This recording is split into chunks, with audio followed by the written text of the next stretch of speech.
the woman who stayed. No mail-order bride had ever lasted a week on Caleb Redhawk's ranch. Some left before sunrise, their trunks half-packed, their pride fully broken. Others lingered a day or two longer, long enough to realize that the silence of the land was nothing compared to the silence of the man who owned it. By the seventh day, every one of them was gone, carried away by passing wagons or driven off by something they could never quite explain. Eliza Hartwell knew all of this before she arrived. The letter she received had been brief, almost indifferent. Caleb Redhawk had not written of romance or companionship. He had written of land, work, and necessity. He needed a wife, not a partner. There had been no promises, no soft words to disguise the truth. And yet, Eliza had accepted, because she had nowhere else to go. The journey to the ranch was long and unforgiving, stretching across dry plains that seemed to swallow hope whole. By the time she arrived, dust clung to her dress, and exhaustion pressed against her bones. Still, she sat straight in the wagon, her gloved hands folded tightly in her lap, as if posture alone could protect her from uncertainty. When Caleb finally appeared, he did not greet her with warmth or curiosity. He stood several feet away, tall and unmoving, his expression carved from something harder than indifference. His dark eyes assessed her the way a man might evaluate a piece of land, quietly, thoroughly, without sentiment. "You made it," he said. It was not a welcome. It was an observation. Eliza stepped down from the wagon without waiting for assistance. "I did." For a moment, neither of them spoke. The wind moved between them, lifting strands of her hair, carrying the dry scent of earth and distance. Caleb gave a small nod, then turned toward the house. "Come inside," he said. That was all. The ranch house was larger than Eliza expected, but it felt hollow, as though it had been emptied of something essential long ago. The floors creaked beneath her steps, and the air carried a faint chill despite the heat outside. She noticed the details instinctively, the sparse furnishings, the careful order, the absence of anything personal. It did not feel like a home. It felt like a place someone passed through and never stayed. Caleb showed her to a room at the far end of the hall. "You'll sleep here," he said. No explanation, no attempt at comfort. Eliza set her small bag on the bed and turned to face him. "And you?" "I have my own room." The distance in his tone made it clear that the arrangement was not open for discussion. She nodded once, masking the flicker of unease that rose in her chest. This was not what she had imagined. But then again, she had not allowed herself to imagine much at all. That night, the silence settled heavily around her. Eliza lay awake, staring at the ceiling, listening to the unfamiliar rhythm of the ranch. The wind pressed against the walls, and somewhere in the distance, a loose shutter knocked softly again and again. It was the kind of silence that made thoughts louder, sharper, harder to ignore. She thought of the stories she had heard, of women who came here and left just as quickly. She wondered what had driven them away. By morning, she began to understand. Caleb did not speak unless necessary. He moved through the day with quiet efficiency, his attention fixed on the work before him. He did not ask about her past, nor did he offer any part of his own. When Eliza attempted conversation, his responses were brief, measured, and final. It was not hostility. It was absence, as if some essential part of him had been closed off long before she arrived. On the second day, Eliza noticed something that did not belong. It was small at first, a silver hairpin resting on a shelf in the hallway. It was delicate, intricately shaped, the kind of thing no ranch wife would wear while working. Eliza picked it up, turning it between her fingers, feeling the weight of it. It was not hers, and it was not forgotten. Later, she found other traces, a folded shawl in a drawer, a faint scent of perfume lingering in a room that Caleb claimed no one used. Each discovery tightened something inside her, a quiet realization taking shape. She was not the first woman here, and perhaps she was not the only one now. On the third evening, as the sun dipped low and shadows stretched across the land, Eliza stood by the window, watching Caleb outside. He moved with the same controlled precision she had come to expect, his focus fixed on anything that did not require emotion. For a moment, she studied him, not as her husband, but as a stranger, a man who had built walls so high that even he seemed trapped behind them. She could leave. The thought came to her suddenly, clearly. She could pack her things before dawn, find a passing wagon, disappear into the same horizon that had brought her here. No one would stop her. Caleb would not ask her to stay. It would be easy. It would be expected. Instead, Eliza remained where she was, her gaze steady, her resolve hardening into something unshakable. She had not come this far to become another quiet departure. By the time the sun disappeared completely, she had made her decision. She would stay, not because she believed in Caleb Redhawk, but because she needed to understand what had driven every woman before her to leave, and why, despite everything, something told her that she was not meant to. As she turned from the window, her eyes caught on the hallway beyond, on the faint outline of a door Caleb had never opened in her presence. Closed, silent, untouched, or so he claimed. Eliza stared at it for a long moment, a quiet certainty settling deep within her. Whatever truth lived behind that door, it was the reason no bride had ever lasted a week, and she intended to find it. The woman who never left. By the fourth day, Eliza Hartwell understood that silence could hide more than absence. It could conceal truth. Caleb Redhawk continued as he always had, distant, controlled, unreachable.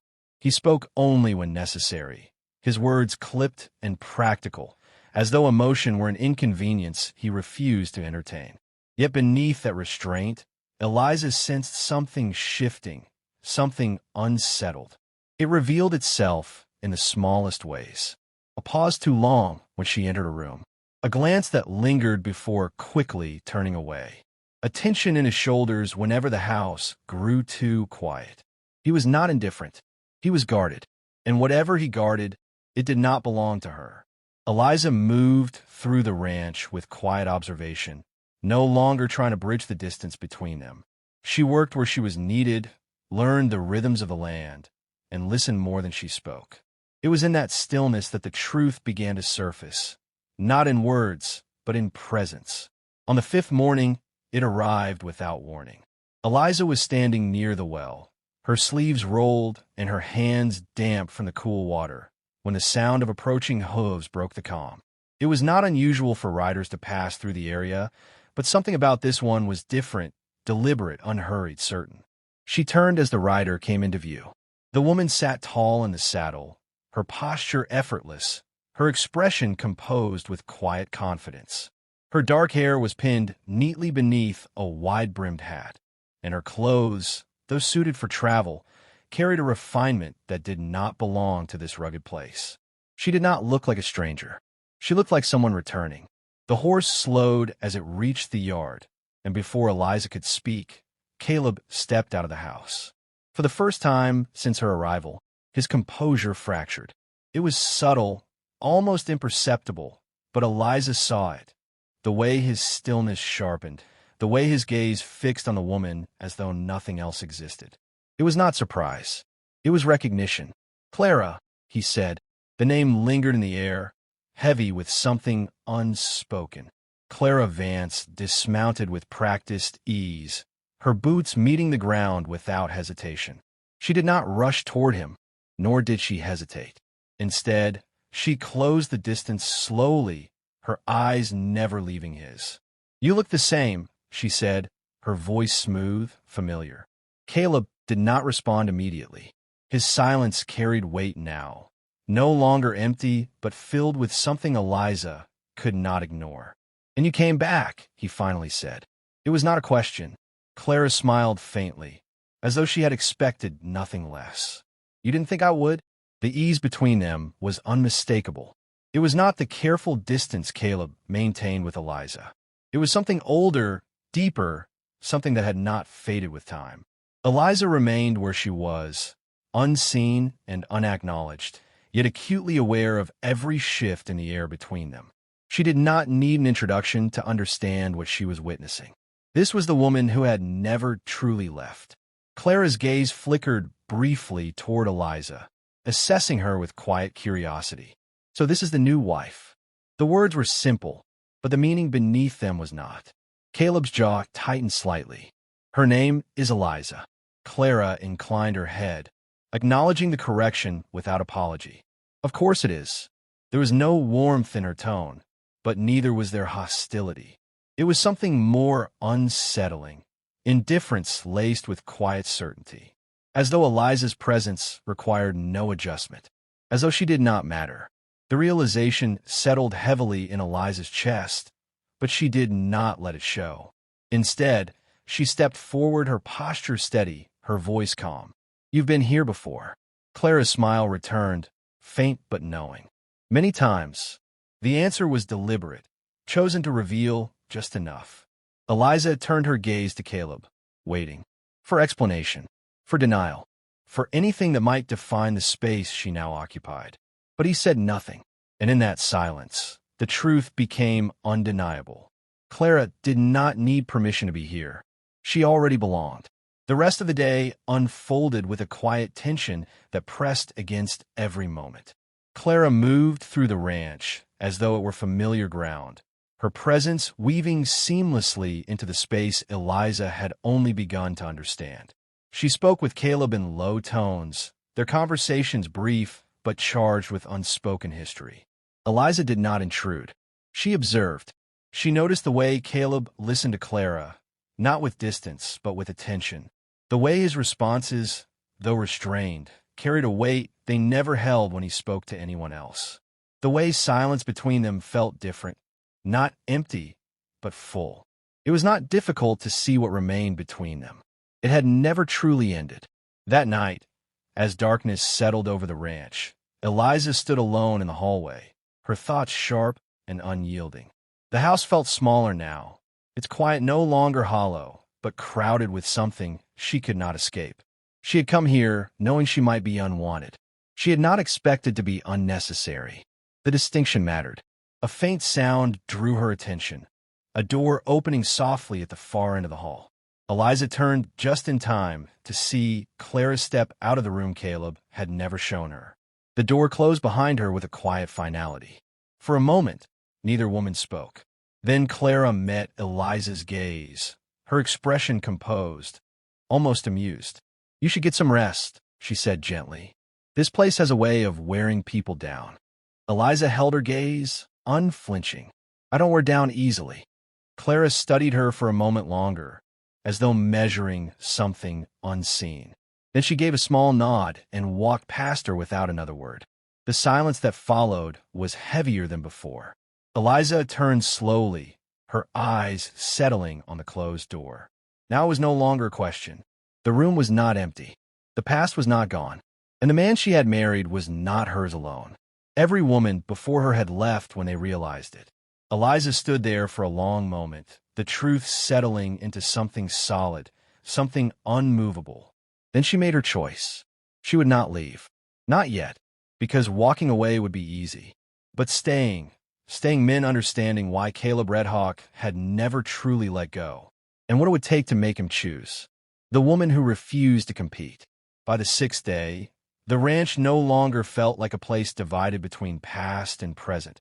It felt like a battleground where only one truth would remain. Eliza Hartwell had stopped waiting for answers. Silence had already given her more than words ever could. It had shown her where she stood, what she meant, and more importantly, what she did not. Caleb Redhawk had not dismissed her, nor had he driven her away. Instead, he had done something far more cutting. He had made her irrelevant. For another woman, that realization might have been enough to leave. For Eliza, it became the reason to stay. She woke before sunrise on the sixth morning, long before the ranch stirred to life. The air was cool, carrying a faint stillness that felt untouched by conflict. For the first time since her arrival, she did not hesitate in her movements. She dressed quickly, stepped outside, and began her work without waiting for instruction. There was a quiet shift in her that day. She no longer moved like a guest. She moved like someone who intended to remain. The ranch hands noticed first. They had kept their distance from her in the beginning, uncertain of how long she would last, unwilling to invest attention in something temporary. But as the hours passed, their hesitation gave way to acknowledgement. Eliza worked steadily, without complaint, her hands learning quickly, her presence becoming something solid rather than fleeting. She did not ask for acceptance. She earned it. Caleb noticed. He watched from a distance at first, his gaze lingering longer than before, his expression unreadable. There was something unfamiliar in the way he observed her. Not curiosity, not indifference, but something unsettled, as though he were seeing her for the first time. But Eliza did not seek his attention. She had stopped measuring her worth by his silence. Clara Vance noticed the change as well. Where Eliza had once been quiet and watchful, she was now composed and deliberate, her presence no longer uncertain. She spoke when necessary, acted with purpose, and most importantly, she no longer acknowledged the tension Clara tried to create. It was not defiance. It was dismissal, and it unsettled Clara more than confrontation ever could. That afternoon, Clara found her near the edge of the property, where the land stretched wide and unbroken beneath the open sky. Eliza stood still, her gaze fixed on the horizon, as though measuring something beyond sight. "You're different today," Clara said, her voice smooth but edged with curiosity. Eliza did not turn immediately. "No," she replied calmly. "I'm just no longer uncertain." Clara stepped closer, studying her with quiet intensity. Most women would have left by now. Eliza finally faced her, her expression steady. "I'm not most women." There was no arrogance in her tone, only certainty. For a moment, Clara said nothing. Then she smiled faintly, though the warmth did not reach her eyes. "You think staying makes you stronger?" "I think staying makes me honest," Eliza answered. "With myself." The response lingered between them, sharper than any accusation. Clara's gaze narrowed slightly, as though reassessing something she had already decided.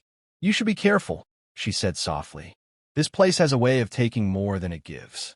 Eliza met her gaze without hesitation. "Only if you let it." The words settled heavily, and for the first time, Clara's composure faltered, not visibly, but enough to be felt. She had expected resistance. She had not expected indifference. That evening, the tension reached its breaking point.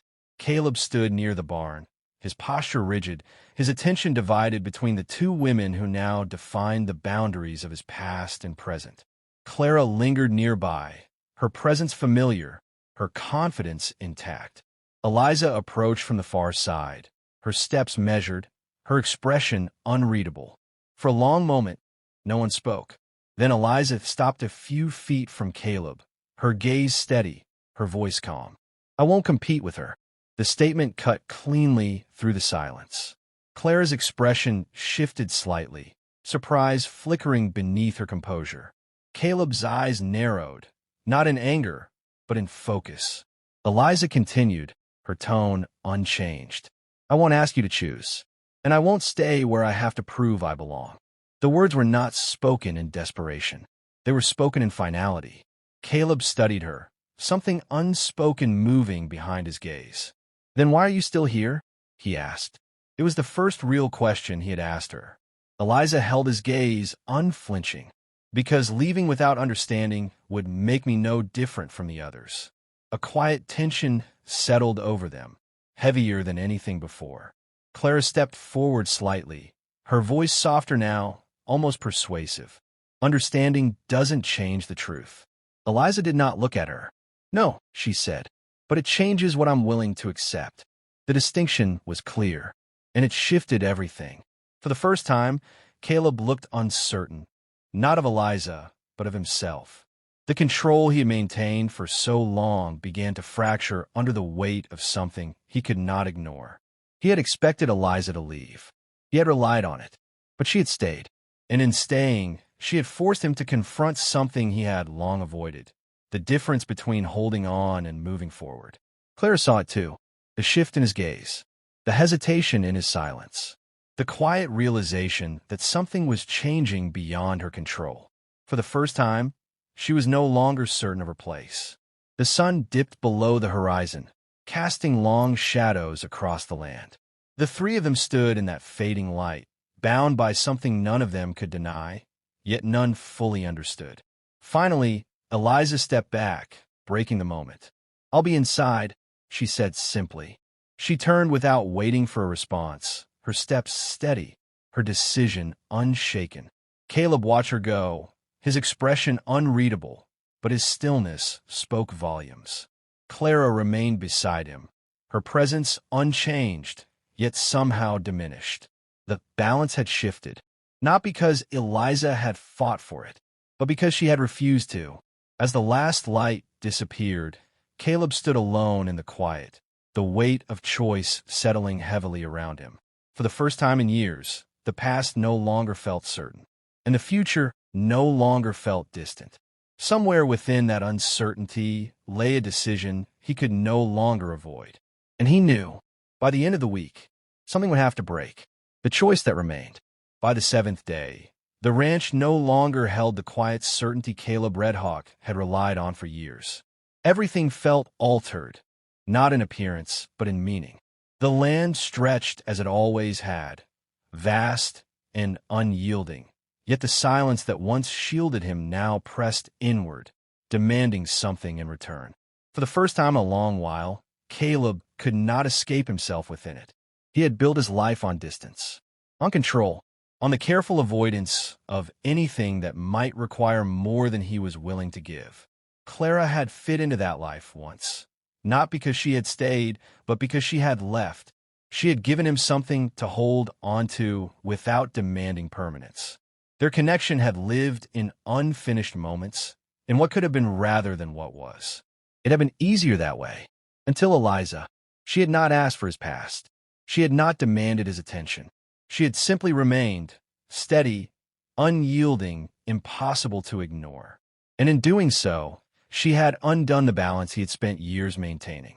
That morning, the air carried a strange stillness, as though the land itself anticipated what had yet to be spoken. Caleb stood outside the house, his gaze fixed on the horizon, though he saw none of it clearly. Behind him, the door opened. Clara stepped out first. "You've been avoiding me," she said, her tone calm, but edged with something sharper. Caleb did not turn. "No." The answer was brief, but it lacked conviction. Clara moved closer, her presence familiar, her confidence intact despite the shift that had taken root between them. "Then say it," she pressed. "Say what's changed." He exhaled slowly, the weight of her words settling into something unavoidable. Nothing has changed. It was the answer he had always given, the one that required no action. But this time it rang hollow. Clara studied him, her gaze narrowing slightly. "You're lying." The accusation did not provoke anger, only silence. For a moment, neither of them spoke. Then Clara's voice softened, not with warmth, but with something more calculated. "You think she's different," she said. "You think staying makes her stronger." Caleb's jaw tightened. "It does." The admission came before he could stop it. Clara's expression shifted, the faintest crack in her composure. "And what does that make you?" she asked quietly. The question lingered, heavier than any before it. Caleb did not answer, because he did not yet know. Inside the house, Eliza Hartwell stood by the window, her reflection faint against the glass. She had not slept much, though the exhaustion she felt had little to do with rest. It came from clarity, from seeing something as it was, without illusion, without hope to soften it. She had made her decision the night before, not in anger, not in heartbreak, but in understanding. She would not stay where she was not chosen, and she would not leave without knowing that she had given the truth a chance to reveal itself. Behind her, the floor creaked softly. She did not turn. Caleb's presence filled the room before his voice did. "You're leaving." It was not a question. Eliza's gaze remained on the horizon. "Yes." The words settled between them, simple and final. For a moment, neither moved. Then Caleb stepped closer, the distance between them shrinking in a way it never had before. "You said you wouldn't leave." Eliza turned then, her expression calm, her eyes clear. "I said I wouldn't leave without understanding." A pause. "And now you do?" he asked. She held his gaze, unwavering. "Now I understand enough." The answer was not cruel. It was honest, and it forced something in Caleb to surface, something he had kept buried beneath years of silence and avoidance. "You think I chose her," he said, his voice lower now, stripped of its usual control. Eliza studied him for a moment before responding. "I think you never stopped choosing her." The distinction mattered. It was not about a single decision. It was about every moment that followed. Caleb looked away, the truth of her words settling into something he could not dismiss. "It's not that simple." "No," Eliza agreed softly. "It never is." She stepped past him then, her movement steady, her resolve unchanged. She did not rush, did not hesitate. Each step carried the weight of a choice, made with clarity rather than impulse. Caleb turned as she reached the door. Eliza. Her name lingered in the air, unfamiliar on his tongue in a way that revealed how little he had used it. She paused but did not face him. For a moment, he said nothing, because for the first time, words alone would not be enough. Outside, Clara stood waiting. She had not left. She had not needed to. For years, she had existed within the space Caleb allowed her, a space defined by history, by unfinished emotion, by the absence of closure. She had believed that space was unbreakable. Now, she was no longer certain. Eliza stepped out onto the porch, her posture unchanged, her expression composed. Clara's gaze met hers, searching for something, weakness, hesitation, doubt. She found none. "You're going," Clara said. Eliza nodded once. Yes. There was no tension in the exchange, no competition, only truth. Clara's eyes flickered briefly toward Caleb, who now stood in the doorway, caught between two paths he could no longer walk at the same time. For a long moment, no one spoke. Then Caleb stepped forward. The movement was small, but it carried more weight than anything he had done before.